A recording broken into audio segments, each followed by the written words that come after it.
and welcome to the 6-5 Summit. I'm Shelley Kramer, one of the founding partners of Futurum Research, and on behalf of my team at Futurum and the team at Moor Insights and Strategy, welcome. We're glad to have you.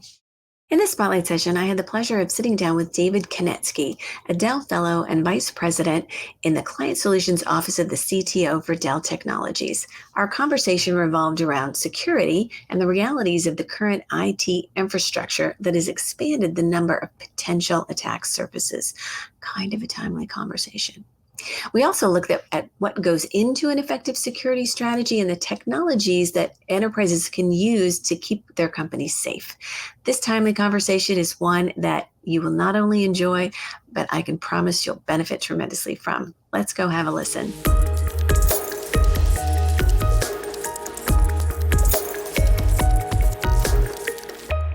Hello, and welcome to this session of the 6-5 Summit. I'm your host, Shelley Kramer, and I'm joined today by David Konetsky from Dell Technologies. And our conversation today is going to be focused on ML and AI and their role in securing new endpoint attack surfaces. So as a prelude, when you think about Dell Technologies and security, you might think about desktop or laptop, what kind of hardware someone might be using.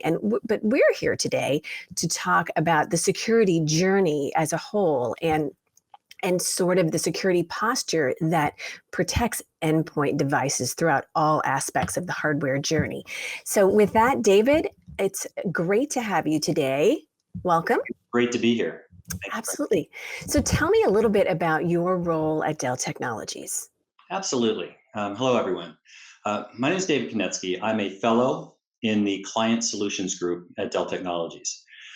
So we drive technology strategy, we drive technology incubations, and we're the ones that provide differentiation into the product set.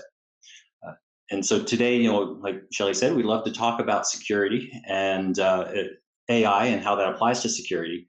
And it's funny you mentioned that Dell Technologies is not necessarily considered a security company, and I like to think that we are not only a security company.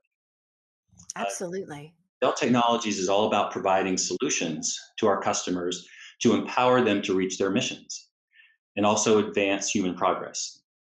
Absolutely. And providing those solutions, security is an inherent piece of that solution. Matter of fact, we call it intrinsic security because, as you all know, the word intrinsic means essential and naturally belonging to. Well, and I like to think of security, and I think that everyone should think about security as foundational. Every product, every process, everything needs to be built on a foundation with a security first mindset. And that's, I think that's similar to the concept of intrinsic as well. Absolutely, absolutely, and we really take that approach. We have a very unique position in the industry in that we produce the hardware, so therefore we develop and we control the firmware and the underlying operating environment that sits below the OS. And we can start there and create a secure foundation. And when I talked about us being a security company, I look back historically, and we have a long history of pioneering in security. We were the first PC OEM to put TPMs, or the Trusted Platform Module, on motherboards. We were the first, and we are still the only company that shipped a dedicated security processor to secure identities. And as we look forward to what we're doing now, we're advancing all those capabilities. We're taking our BIOS and firmware protections and now producing indicators of attack below the OS. We're doing off-host verification to make sure that the platform is in perfect shape and attested before we boot. So as you can see, we're very focused on providing that secure foundation. But then, of course, I'm sorry, go ahead, Shelley. No, you mentioned above and below the operating system. So I want to focus on that for just a minute. Can you explain more for us, what that means and how that impacts a customer's security posture overall? Yeah, absolutely. So, as I mentioned, we provide that secure foundation, but that's, of course, not all. Now, the operating environment then includes the operating system and the applications. And of course, everybody's moving to cloud native applications as well. Right.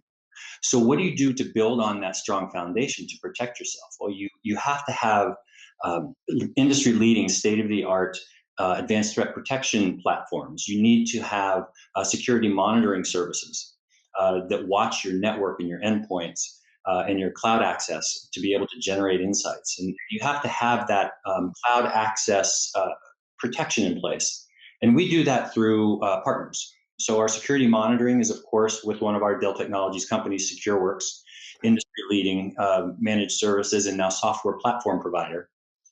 And then we partner with folks like Netscope for cloud access, security brokering, and Carbon Black for advanced threat protection systems.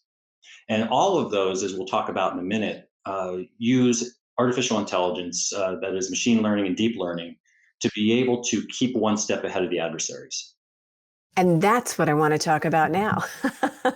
So talk with us a little bit about, AI and ML and the role they're playing in the security landscape and how we're using them. Yeah, absolutely. Thank you. So AI, so of course, AI is the umbrella term for things that we do to analyze complex data sets. And tools like machine learning and deep learning have evolved to the point where it is enabling us to use them in interesting ways to give us the target to go look for.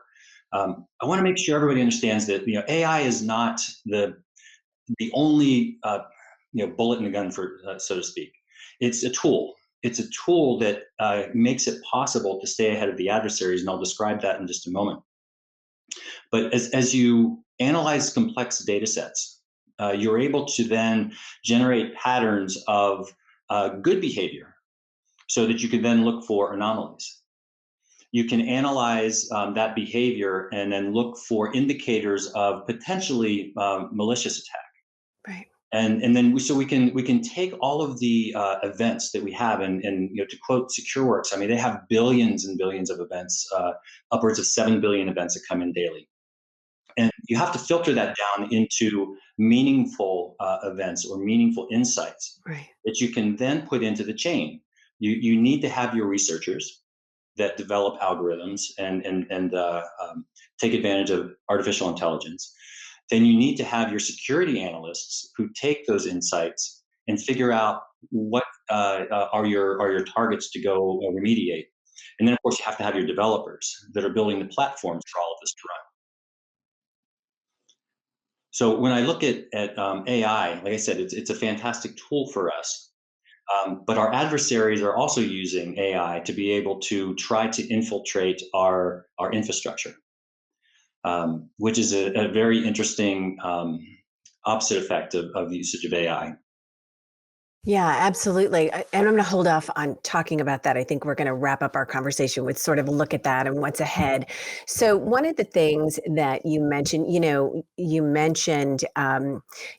being having access to real time insights, and we've partnered with Dell in the last year and done some research focused on security and the hardware journey and that sort of thing. And one of the things, and I don't have the exact data points in my mind, but one of the things that we looked at is when we talk to IT leaders charged with security operations, they absolutely knew how many attacks they had, and they knew what to expect and everything else. And the people who had their finger on the pulse of what was actually happening on a daily basis and what they expected to happen moving forward were people who were using dashboards that afforded them real-time insights into security operations of what was going on. And conversely, we spoke with folks in IT who weren't using that kind of technology or any technology to be able to allow them access into the system.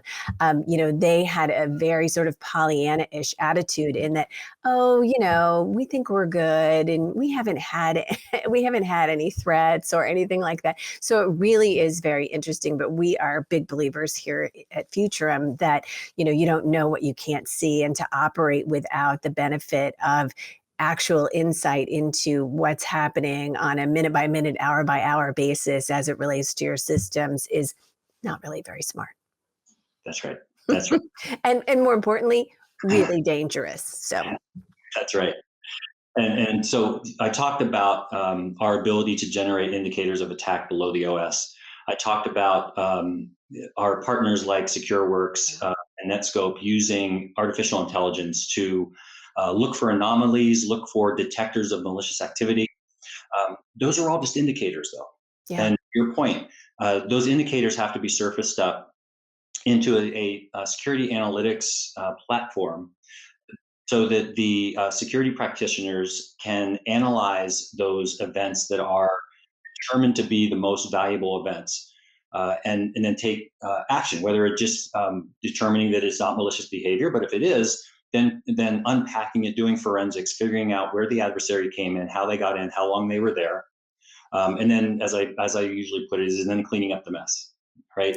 Yeah. Removing them from the environment, um, putting solutions or putting protections in place so that it doesn't happen again should there have been a vulnerability that was detected. And then, of course, putting your monitoring systems in place so that you can make sure that you don't have that kind of breach again. But to your point, that security analytics platform has to be robust, and it has to be clear, and it has to point you to the events and the indicators that are the most important for you to be addressing. Yeah, So a absolutely. great example is a security indicator that has zero history of anyone using it in the past is probably a little less important, urgent, I should say, than one that is known to be a vulnerability that is being exploited at the current time. Right. So having Absolutely. that insight is very important to understand how you attack the problem. Yeah, and the thing too about the benefits of machine learning and AI, that I don't think we touched on is the ability for continuous learning. As the systems look at the data, sees this massive amount of data coming in, the system automatically gets smarter, so you want to talk about that a little bit. I don't want to, there's so much about this that I don't know the specifics of, but I know that's a huge benefit of AI and ML. Oh, absolutely. And so I talked about at the very highest level that using AI to do analysis of complex data sets to be able to generate known patterns of good behavior, patterns of malicious behavior, be able to form detectors as SecureWorks works. They have a set of detectors that pull out insights. But the thing is, the trap that many fall into is to think that once you have um, an algorithm in place and you're analyzing a data set, that you're now in steady state. The reality is that that data set continues to evolve. Right. The reality is that adversaries are continuing to watch the environment to figure out how they can either stay metaphorically below the radar, or how they can mimic the behavior of authorized users.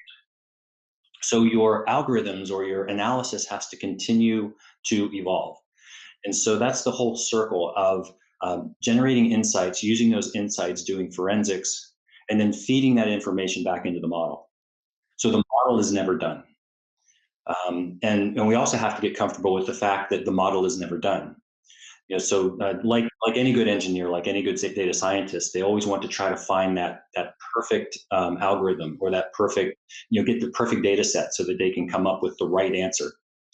And I am a firm believer that in many forms of engineering, and especially security, um, we're going to have a great answer.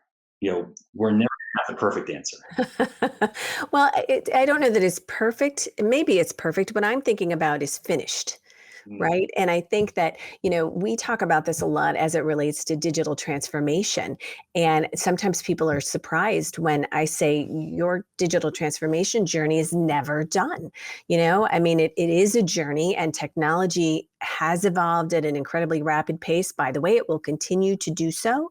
And so, what our mission today, whether you're an engineer, whether you're an analyst, or whether you're a project manager, our mission in the world today is to understand that change is a constant and evolution is a constant, and these journeys are ongoing. And we use technology to help us do better and be smarter and do things that more rapidly than we can do ourselves, and all of that sort of thing. But we're always going to be evolving and changing and testing and measuring and implementing.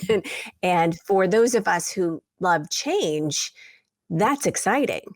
For those of us who don't love change and who want that perfect ending, it requires a little bit of a change in mindset. That's right. That's right.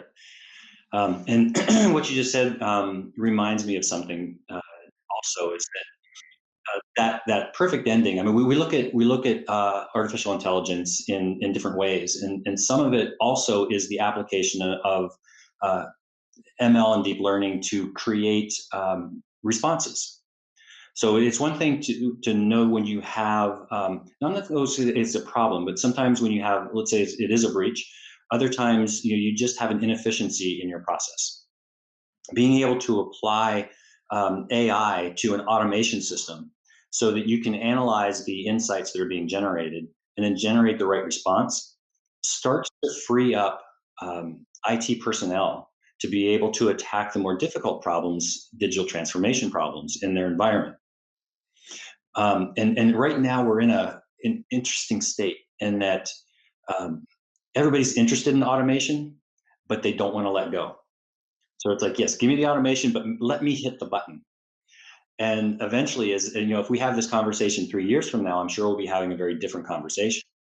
Where professionals are becoming much more comfortable with with automation and letting the system and trusting the system that they have given policy to, and that the automation is actually going to benefit their users. And you have to do that automation in a way that it doesn't uh, it doesn't stop or limit uh, productivity, that it actually encourages productivity. And it may have users working differently than they're used to working. I mean, you may go from a local session to a remote session. You may go from one cloud access to a different device, cloud access on a different device. But the point is that through automation and remediation, we're going to be able to fix all of your problems in a transparent way and keep you productive.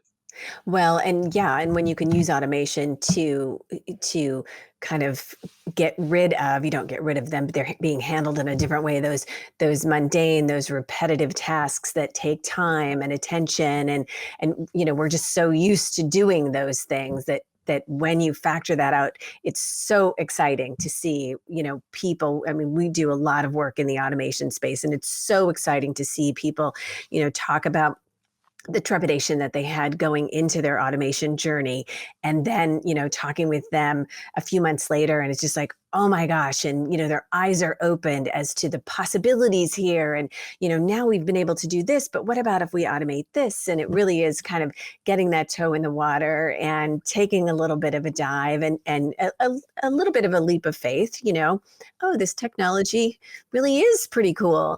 And but it's exciting to see people progress along that journey, and also really exciting to see them, being able to focus on, as you said, the more mission critical tasks, the thing that really the things that require humans and critical thinking and that sort of thing. So it really is, and we're at an interesting part of our journey right now, especially as it relates to automation and the benefits of AI and ML, that it can bring, for That's sure. absolutely right. And when I think about what we are working on for the future of compute, and the way things are going to evolve and change, and we're going to have many of the mundane tasks automated, and we're going to have the delivery of workspaces being very different paradigm. That changes the whole security game. Right. Right? Well, where we used to be focused on securing the platform and securing a desktop and securing the applications running on that desktop, that whole paradigm is changing, and we see it with cloud native applications today, and that will continue to evolve. And as we become more automated and flexible, you'll see the workspaces evolve with the user, and based on their context, their security posture, the device they're on, what their entitlements are, and what they're allowed to do, they'll be delivered a dynamic workspace that will move with them, Yeah. and it'll follow them through their day. Now that changes the whole security paradigm. No longer can I count on um, classic desktop-based advanced threat protection systems. I now have to be much more concerned about protecting cloud access, protecting usage patterns in the cloud, which is where I talked about we've started to pioneer the automation or the AI placed onto cloud access, file access, and user behavior in that realm. Because your telemetry changes, right? It comes from your workspace. It no longer comes from a set platform.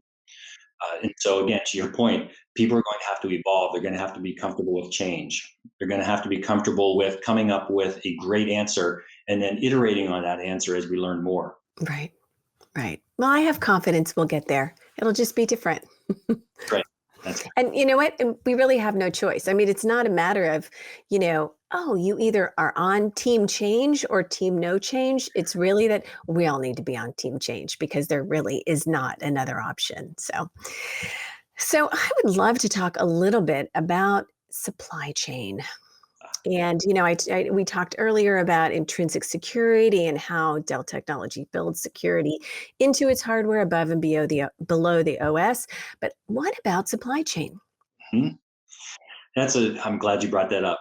So you take that metaphor again that we're building a house, or we're building an environment based on a secure foundation, and then layering our productivity tools on top. But how did that environment get developed? How did that environment get delivered? I mean, we really need to go back. That's why supply chain security is so important. That the security of the device and the workspace itself is a result of everything that happened before. So at Dell, we go all the way back to, of course, you have to have a world-class secure development lifecycle. So as you're developing the tools and as you're developing the software and the hardware, you're building in that security again intrinsically into the platform and into the software. Then when it's developed, how is it delivered? Making sure that we have tamper-proof containers and tamper-proof boxes. And now we've even advanced that further so that we can start to do programmatic verification of pieces in the device itself. So we can make sure that what landed at the customer site is what was built in the factory. We've launched that with our PowerEdge servers, and we're going to continue to advance that capability. And then as we go forward, being able to do uh, verification, attestation, and then of course remediation, so that cyber resilience becomes a part of the supply chain. And so as you can see, it's not one person's job, right? It's everyone has to think about secure supply chain. Everybody has to think about security intrinsically built into the products. And our customers expect us to deliver secure and attestable products to them. That's something that they shouldn't have to worry about. And that's something that we excel and differentiates Dell. We've done some research with SaaS in the last couple of years, a couple different research studies, and we talked with 4,000 people, 2,000 from the brand side and 2,000 from the consumer side. And one of the things that came through loud and clear from consumers is security, privacy and security. And they feel very much like it's a runaway train, and something about which they have absolutely no control, but quite a lot of fear about, and which is understandable and justified. But I think that from the brand side, when you approach this with again, security is a foundational thing. And when customers understand that everything a company does is with a security first mindset, I think that goes a long way toward allaying their fears that this is, it really is a very big problem on the consumer side. So I think that it's an important part of, what it is Dell Technologies or any company does is to, really lean into all things security, because it is something that is top of mind for most consumers. Oh, absolutely. And as we watch what's going on in small business today, the way we approach small business is the same way that we can approach consumer. Of course, as I'm sure a lot of you heard, small business is a fairly large target for cyber adversaries. They have less sophistication and usually have less protections in place. Right. So Dell is really focused on small business and providing them solutions and mostly turnkey solutions so that we don't rely on the fact that they have security practitioners because often they don't. Right. That looks just like a consumer. And so it'd be very easy for us. I mean, our global services today are organized so that we can have consumer purposes or small business, a very small number of people in a tenant. And that's the infrastructure that you need that doesn't exist a lot of places to be able to approach the consumer security problem. And Right. it should, I mean, our vision is that consumer and small business uh, environment should be a complete no worry, no touch, kind of zero IT kind of thing. We take care of that for you because that's where we bring value. Speaking of small businesses and actually businesses of all size, and we started talking about this a little bit earlier, but you can't read any of your news sources today without hearing of yet another ransomware attack or another hacking. And we're coming off of the massive Colonial Pipeline attack, and we're still finding damage as it relates to the SolarWinds attack and the Microsoft Exchange. I mean, it's just like the list is so long.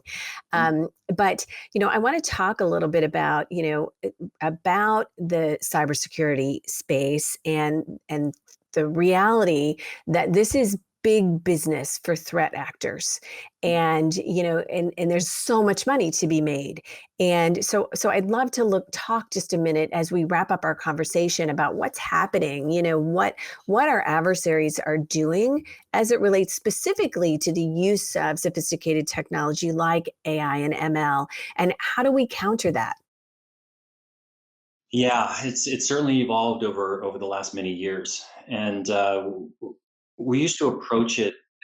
Security analysts used to approach it and try to cluster adversarial behavior or cyber criminal approaches, and that is becoming more and more ineffectual. The reason is the cyber adversaries are becoming much more sophisticated, and they're changing their approach. They're changing their modus operandi on every single attack. So it's difficult to pattern that malicious behavior end to end and then reapply it to a new attack. What you have to do is break that up into, as I mentioned before, SecureWorks uses detectors. So break that up into the components of an attack and be able to put those components together to define malicious behavior. The adversaries are using AI, certainly deep learning, to analyze a tremendous amount of data coming from endpoints, because endpoints do represent a large majority of the initial attack points in breach. Right. And so they're using AI to be able to do analysis to figure out what does this person's behavior look like, and how can I model that person's behavior while I'm getting into the systems that I need to get into. Obviously the thing that's uh, a consistent piece of the attack through many of these recent breaches is whether it be stolen credentials or living off the land, acting as an authorized user. Right. And so, the way that we need to combat that to stay ahead of them is to be able to watch for that anomalous activity. Because even though they're acting like that authorized user, they're not doing everything in a way that that authorized user would do it. Because obviously, they're trying to get to systems that that person or persons may not naturally have access to, Right. or data that they don't naturally exfiltrate from their resting places. And so, watching things like that, as well as many other indicators, will give us a step ahead to find out when they're in the environment. Because usually, especially with these larger ones, there's a dwell time from the time that the adversary establishes themselves in the enterprise until they actually launch the attack. And the the goal is to identify them in the network and remove them from the network before they're able to launch the attack. Important stuff. Well, David Konetsky, thank you so much for joining me this morning and talking about what's going on with Dell Technologies and security, and specifically, the focus that you are shining on AI and ML in security systems. I think it's always a fascinating conversation, and I really appreciate you joining us in this 6.5 Summit event. And thank you very much. Thank you, Shelley. It's great being here. This is Shelley Kramer from Futurum Research. Thank you for joining this session of the 6.5 Summit. The conversation with Dell Technologies' David Konetsky was a fascinating one, and we've got one more session today featuring Tom Anderson, the VP of Red Hat's Ansible automation platform. We then finish off the day with a live Q&A. This is one conversation you'll want to be sure and be a part of, so check your agenda for a link to view and participate. We'll see you there.